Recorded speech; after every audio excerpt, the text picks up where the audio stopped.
One of the greatest precious gifts God has ever given to humanity is freedom, that is free will.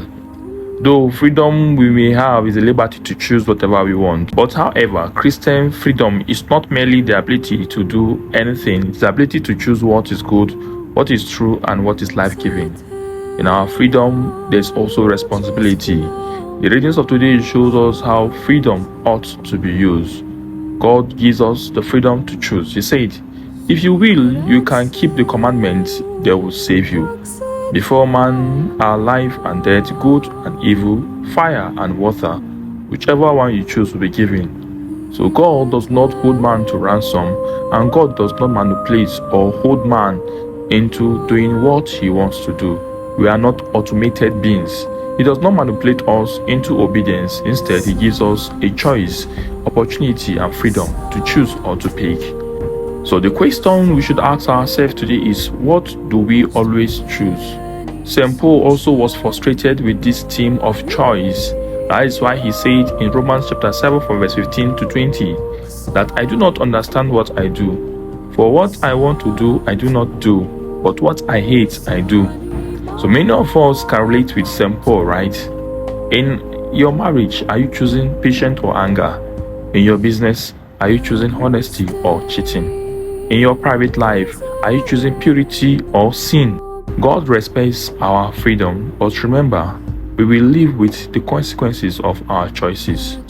The good news is that no matter what we have chosen, whether in the past, today we can choose again.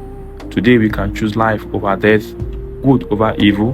We are free to choose, but we are never free from the consequences of our choices, because freedom is not a license to do what we please.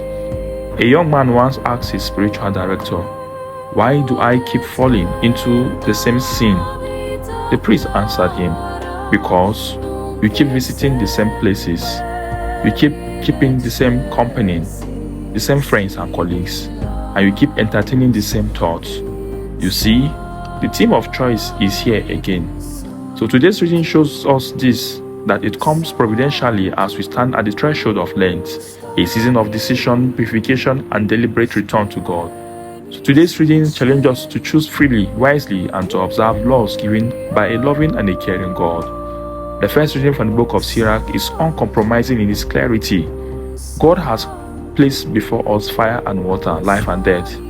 We stretch out our hands to whatever we want. This destroys one of the most common excuses of the human heart. We always say and make excuses. I had no choice, that is why I did that. I had no choice, that is why I did this.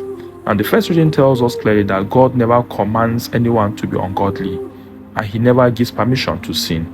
So sin is never a destiny, it is always a decision. Same way holiness is also a decision. But the tragedy of many Christians is indecision, the refusal to choose life with seriousness and with intentionality.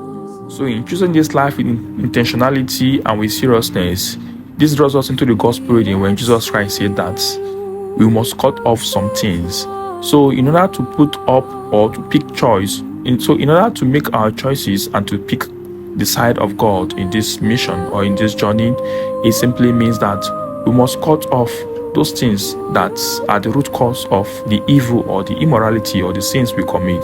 We must put an end to the initial cause of those things, that make us not want to see the face of God. And we must displease and put aside the occasions of sin.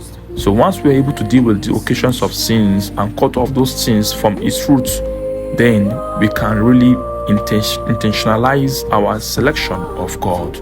We often pray, lead us not into temptation, but then we deliberately walk into it. We ask for purity and keep the same compromising friendship. We ask for discipline and refuse to change our ways of life. Jesus is telling us today, do not negotiate with what is destroying your soul. You must pick a side. This message is perfectly timed as we approach Lent. Lent is not primarily about what we give up, it's about what we cut off, so that grace may grow. It is a season of spiritual surgery. The church, like a wise mother, places this gospel before us now so that we may begin to ask the necessary questions. So holiness requires courage, the courage to step back, to walk away, to discipline the body, to guard the eyes, to purify the mind, to reorder priorities. And whenever we make such sacrifices, we must remember that we are not losing anything, but we are choosing life. So as we prepare for Lent, the Lord is not threatening us. He is striving and inviting us. He is saying, choose life, choose freedom, choose holiness. And if there is anything in your life that is leading you away from Him, do not delay, do not negotiate, do not rationalize. Let it go, because it is better to enter life with less comfort than to lose the fullness of life with God.